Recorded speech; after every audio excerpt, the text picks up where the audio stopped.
I was 8 years sober when I almost threw it all away. And the scariest part, I didn't see it coming. I was going to meetings. I had a sponsor. I wasn't even thinking about using, but something was rotting underneath. Three things I didn't even know I was ignoring. And by the time I felt it, I was one bad week away from proving everybody right about me. If you're sober right now and you think you've got this handled just because you're not using, that's exactly where I was. And there are three things that quietly destroy us in recovery. Not all at once, slowly, until one day we're sitting there thinking, how did I get back here? I'm going to walk you through exactly what they are and how I missed them in my own life and what I had to do to stop the spiral before it was too late. Because once we know what we're actually fighting, we can finally protect what we've been building in our lives. Now, let me show you the subtle deception that creeps in while we least expect it.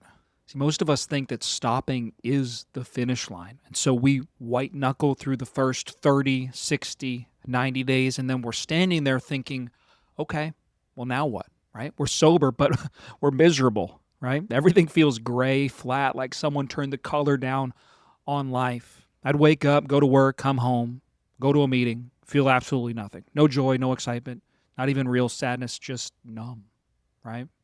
I started thinking, is this what sober feels like forever? Because if it is, I don't think I can do this. And here's what I didn't understand back then. See, for years, drugs were the only thing that made my brain light up. They were the only thing that felt like it mattered. And when that was taken away, my brain is sitting in a drought. It didn't know what's supposed to feel good anymore. And I thought if I just stayed clean long enough, eventually I'd feel normal again. But that's not how it works.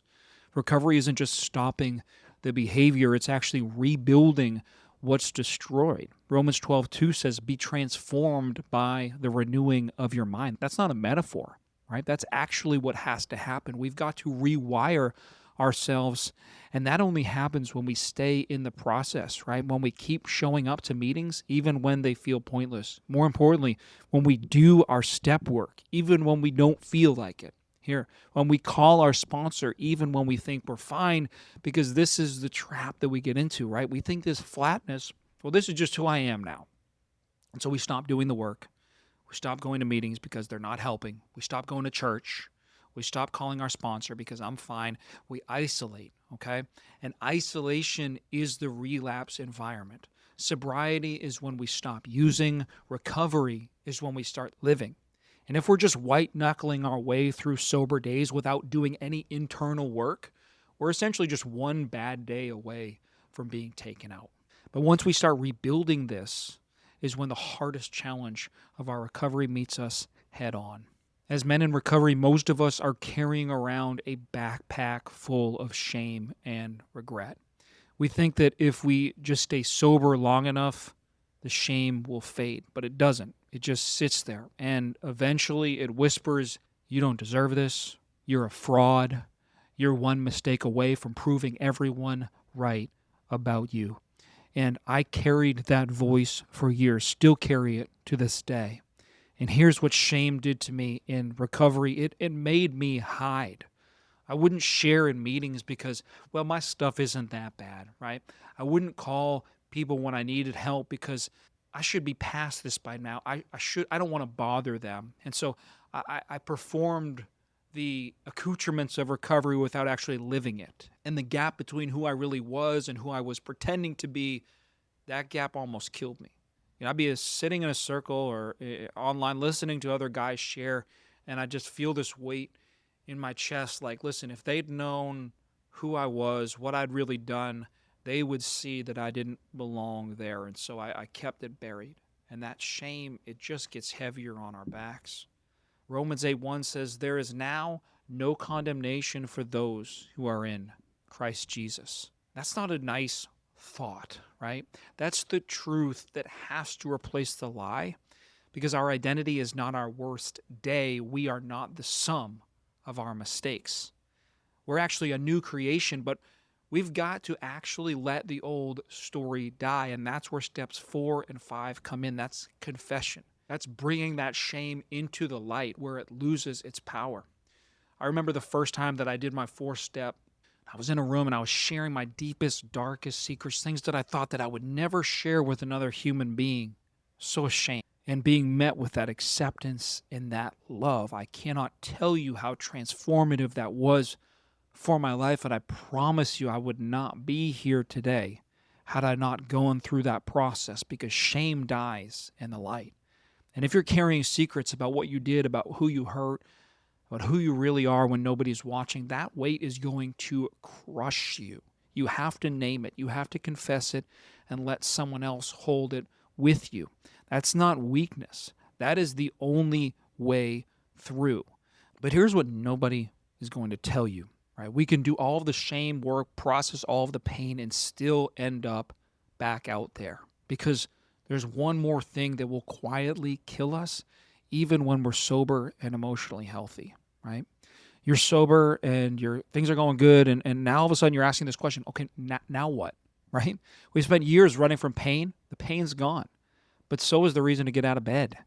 We don't relapse because we want to use. We relapse because sobriety feels like an empty room with no furniture. We have no mission. We have no meaning. We're just waiting. I know what that feels like. Yeah, I remember first getting sober. I was working at a call center. I was driving around in this crappy car. I was living in a sober house. I was doing everything I was supposed to do: meetings, work, staying out of trouble. But inside, I felt like I was just killing time. Like I was sober, but I wasn't really alive. I remember sitting there thinking, is this it? Like, is this all there is? Like, is this what I got clean for? And that question, that emptiness, is more dangerous than any craving will ever be. But here's what happens in recovery, right? We remove the obsession, but we don't replace it with a vision. Sure, we're not using anymore, but we're also not becoming the man that God has called us to be. And men without a mission drift. We relapse out of boredom, out of emptiness, out of the quiet desperation of feeling like we're wasting our lives.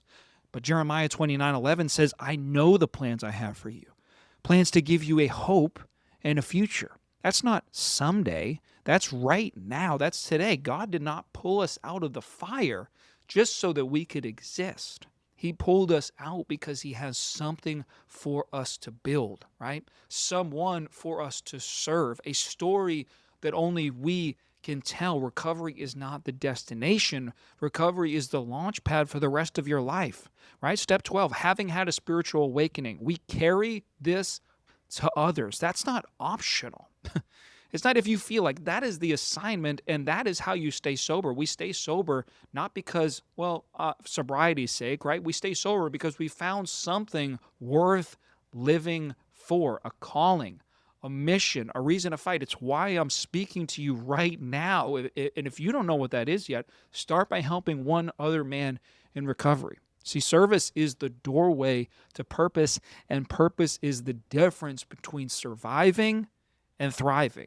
And look, I get it. Staying sober is hard enough. But staying sober without a reason to stay sober, that's pretty much impossible. We don't just need to stop using, we need to start building. And if you're sitting there right now thinking, okay, but how do I actually do that, Cam? What am I supposed to do? I made something for you. It's called the Purpose Blueprint. And it's going to help you figure out what you're actually building your life toward, not someday, but right now. Grab it just by hitting the link in the description. And then watch this video next, because I'm going to walk you through the biggest regrets that I've had in the 16 years that I've been sober, so that you don't have to waste years like I did.